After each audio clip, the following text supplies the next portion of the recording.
Hi you guys, welcome back to my channel. Today's video is just going to be an update on my winter growth challenge results, give you guys a little bit of insight on where I'm at with my hair, and just let you know like what parts of the challenge I really liked, what parts I didn't really like as much, and that's pretty much it. It's basically just a little update. Don't forget to give this video a thumbs up if you enjoy it and subscribe down below. Also don't forget to follow me on Instagram, that's linked in the description bar as well. And let's just get into the winter growth challenge results. If you're new here, I like to do a hair growth challenge every summer and every winter. And if you haven't seen one before, I'll have this year's winter growth challenge linked up in the cards for you. I really like to do growth challenges in the summer and in the winter because I feel like those are the two seasons that are the most extreme for our hair in terms of like weather and external factors.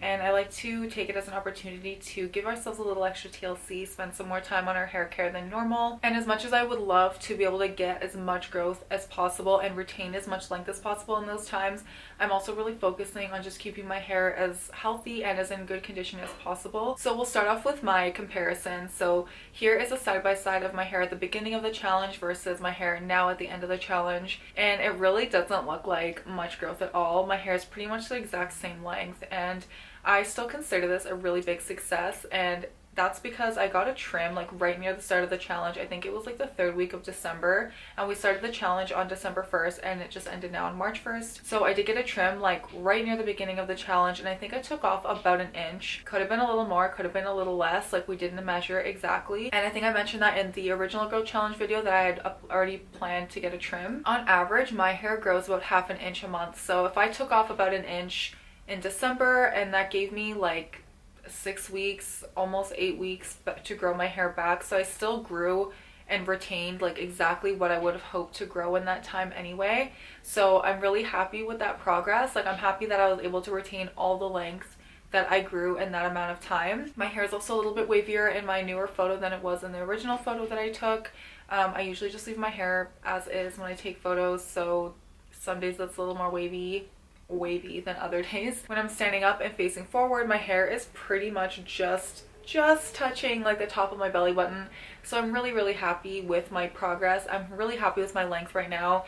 For the first time pretty much since I've cut my hair, I've really been feeling like my hair is getting long again, which is really exciting. So starting off with the first component of the challenge, it was the scalp treatments. We made one ourselves, and I also showed you a couple options that I was going to be using like in conjunction with that. And the one that I used the most often was the Berber growing season oil, and that's just because it's already made for me. It's one of those oils that really just kind of does everything I need it to, so it's the one that I reach for the most often. I did like using our own DIY one though, because I liked the tea tree oil that I used in mine for my scalp.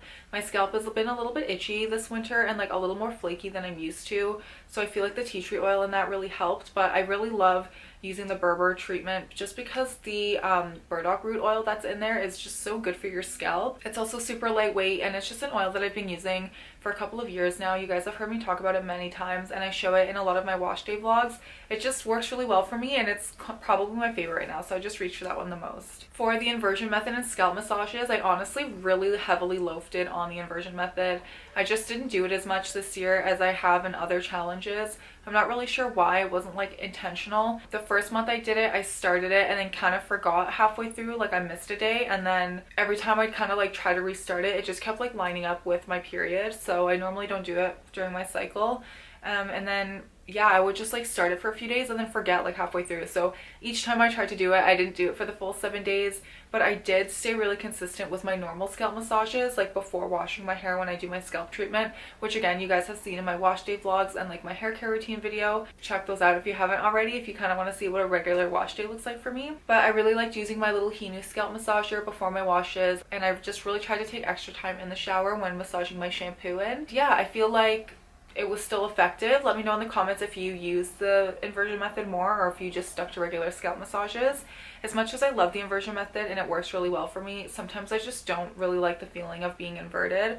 So I like to include it in challenges because I do think it's really effective, but I don't always like to do it, and I'm not so like hung up on getting as much growth as possible, if that makes sense. So for me, it's not something that I feel like I need to do. I'm totally cool with just doing regular scalp treatments. So I think next challenge I might leave that part out. No, we're not playing the in and out game. You're gonna either be in here with me or you're gonna go out there with your dad, because I'm filming. Come sit with me nicely. The next part ended up being my favorite part of the challenge, and that was the 30-day protective styles challenge. I honestly had so much fun with this challenge. I didn't think that I was going to, honestly, because I just really love wearing my hair down, to be honest. Especially after I got my trim and my layers were really fresh and I was just feeling really good about how my hair looked. So I was like not feeling very inclined to wear my hair up a lot or like in a protective style. I just ended up really falling back in love with French braids during this time, and now that that part of the challenge is over, I still wear my hair in a French braid like 3 out of 5 days a week at work. I just think they look so pretty and so classic, and I've just been really loving it. So that was my favorite part of the challenge. I really had fun with it, and I've also been wearing my hair in like 2 French braids a lot recently too, which I just think looks so good right now with the way my hair is. And this is the part of the challenge that I want to continue doing as much as possible, especially going into the summer. I really see like a good messy French braid just being my go-to this summer, and I'm really excited to see how it looks as my hair gets long again and I have like more layers in my hair. Yeah, I'm just really excited. I was really happy with that. So if you guys enjoyed that part of the challenge too, let me know down below, like, what was your favorite protective style to wear? Do you think you're going to continue doing that? And also, do you think we should maybe do like a 30-day protective style challenge on its own in the spring, like maybe in May or something? Let me know what you guys think, because if you're down, I'd be down to do that too. And then the last part of the challenge was to do consistent hair masks. I do this all the time anyways. Again, if you've been watching my hair wash day vlogs or my winter hair care routine, you'll see like I always use a mask, and in my winter hair care routine I showed you guys a few of my favorite current masks. So if you haven't seen that video yet, I highly recommend you check it out. Just because I recently finished a few hair masks, like I have been on a no buy for hair care products for maybe a year now, honestly, like unless it's something that I really love and I'm restocking on. Because I finished a couple, I decided to treat myself and I got the Briogeo Don't Despair Repair Mask. I also really like their avocado hydrating mask. It's such a nice one. It smells really good. But I've been using that a lot throughout this challenge, and I'm not really following a capillary schedule at the moment. I've just been kind of doing what I feel like doing. There's no reason for that. I had a couple of questions about that on Instagram recently.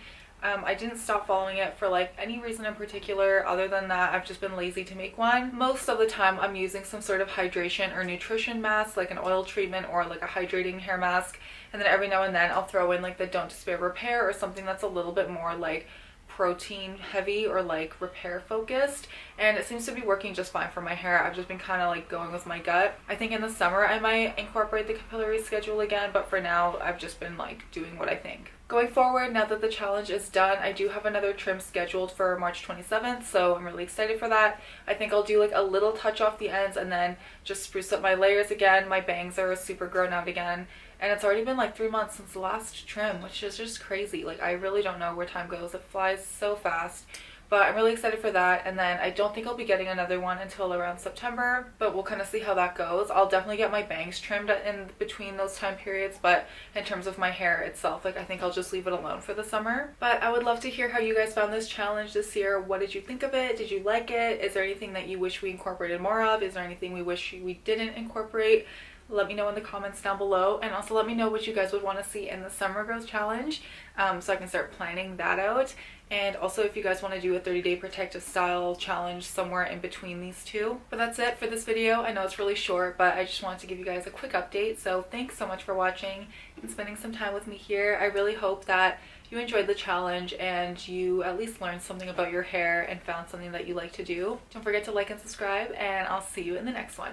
Bye!